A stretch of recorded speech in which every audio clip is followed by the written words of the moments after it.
तो कैसे हैं सभी लोग। स्वागत है आपका हमारे इस चैनल केमिस्ट्री विद फन में। This second unit structure of atom, ये यूनिट हमने स्टार्ट करी थी। उसके अंदर हमने डिस्कवरी ऑफ इलेक्ट्रॉन पढ़े थे, प्रोटॉन की डिस्कवरी कैसे हुई, कौन साइंटिस्ट थे जिन्होंने प्रोटॉन की और इलेक्ट्रॉन की डिस्कवरी करी, कैसे करी, उसके बारे में हमने पिछले लेक्चर में पढ़ा था।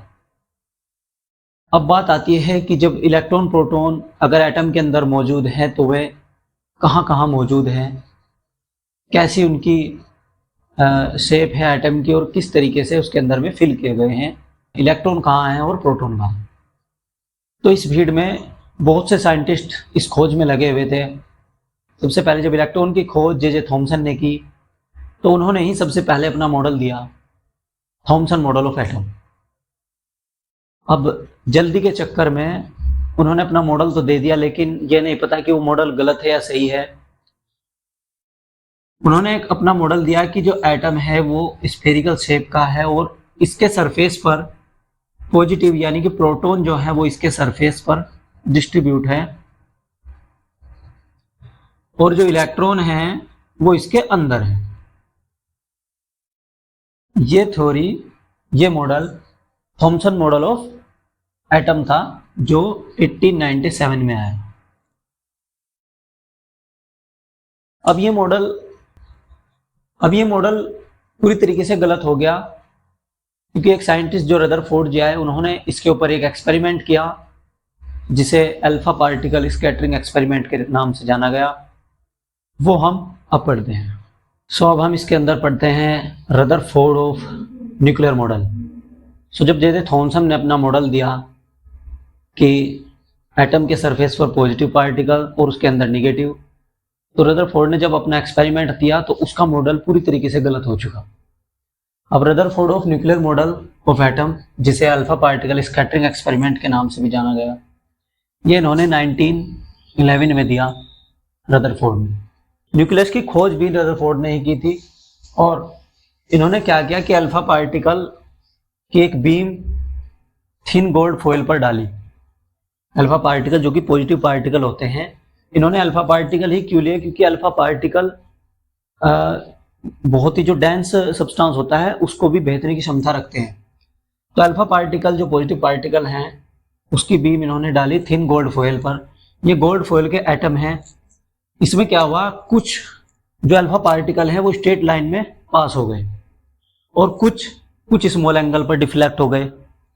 कुछ जो अल्फा पार्टिकल है वो बाउंस बैक हो गए बिल्कुल 180 डिग्री पर ही, कुछ लार्ज एंगल पर ही डिफ्लेक्ट हो गए। तो ये डिफ्लेक्शन और ये पास हुआ, ये जो अल्फा पार्टिकल पास हुए, कुछ डिफ्लेक्ट हुए, फिर इनका जो कंक्लूजन निकला वो कुछ पॉइंट उन्होंने दिए अपने कि मॉडल के अंदर जो ये अल्फा पार्टिकल है इनकी वजह से इलेक्ट्रॉन और प्रोटॉन की पोजीशन का पता चला, न्यूक्लियर का पता चला।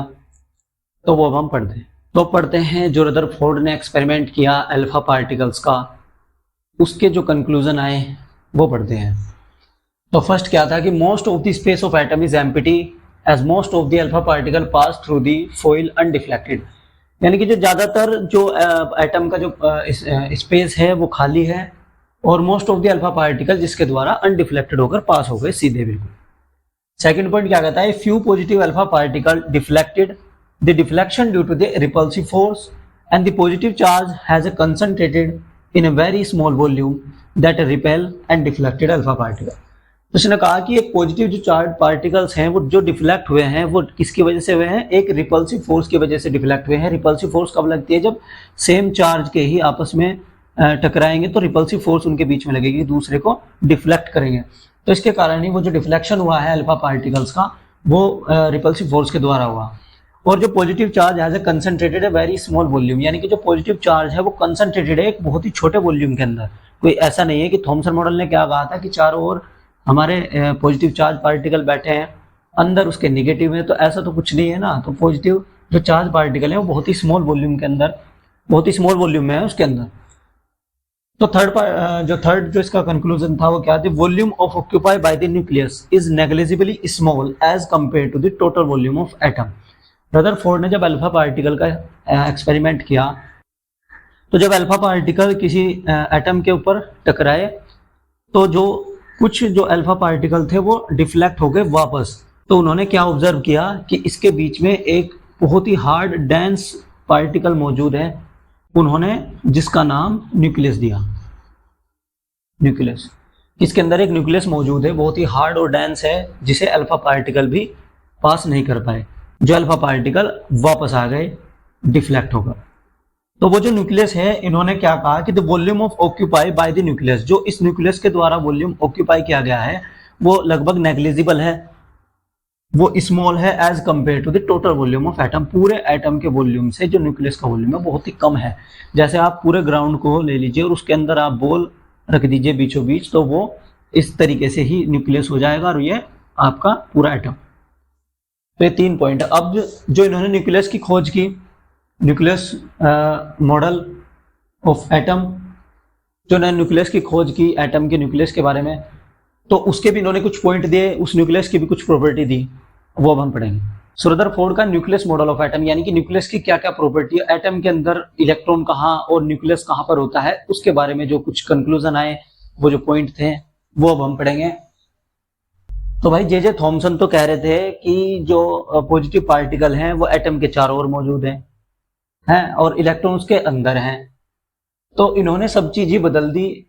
जे थॉमसन का अधूरा ज्ञान उनके लिए विनाश का कारण बन गया और वो इस स्ट्रक्चर ऑफ एटम से बाहर हो गए। अब Rutherford nuclear model of atom, उन्होंने ये मॉडल जो है एक वेरी इंपॉर्टेंट रोल प्ले करता है एटम की स्ट्रक्चर के बारे में, इलेक्ट्रॉन के अरेंजमेंट और न्यूक्लियस के और प्रोटॉन के अरेंजमेंट के बारे में। लगभग इन्होंने सारी चीज क्लियर कर दी थी। तो अब पढ़ेंगे। फर्स्ट पॉइंट क्या है, the positive charge and most of the mass of atom densely concentrated in the extremely small portion of the atom was called an nucleus. जो पॉजिटिवली चार्ज और पूरे एटम का जो मास है वो एक बहुत ही स्मॉल कंसंट्रेटेड जगह पर है, जिसका नाम इन्होंने दिया न्यूक्लियस। यानी कि उस पूरे एटम के अंदर भी एक छोटी स्मॉल कंसंट्रेटेड पोर्शन है, जिसके अंदर उसका जो पॉजिटिव चार्ज पार्टिकल और पूरे एटम का जो मास है वो उसके अंदर ही आपको मिलेगा। सो सेकंड पॉइंट क्या है, the nucleus is surrounded by the electron that move around the nucleus with a very high speed in a circular path called orbit. जो न्यूक्लियस के सराउंडेड है, जो रिवॉल्व कर रहे हैं वो है इलेक्ट्रॉन, यानी कि जो न्यूक्लियस के सराउंडेड है वो इलेक्ट्रॉन मौजूद हैं और हाई स्पीड पर ही घूमते हैं, जिसे उन्होंने ऑर्बिट कहा। ये आपका एटम की स्ट्रक्चर हो गई, यह आपका न्यूक्लियस, इसके चारों ओर इलेक्ट्रॉन हैं जो कि रिवॉल्व कर रहे हैं, सर्कुलर मोशन में इसके अंदर रिवॉल्व कर रहे हैं, ये आपका न्यूक्लियस हो गया। थर्ड पॉइंट क्या आता है, electron and the nucleus are held together by electrostatic force of attraction.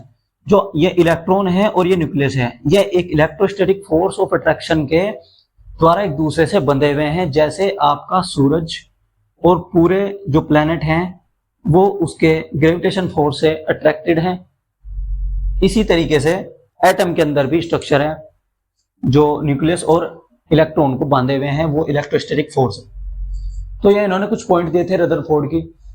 अब मॉडल तो ये भी नहीं टिका, एक और साइंटिस्ट आए नील्स बोर्स, उन्होंने अपना मॉडल दिया और इसके कुछ ड्रॉबैक दिए, इसके कुछ गलतियां थी वो बताई।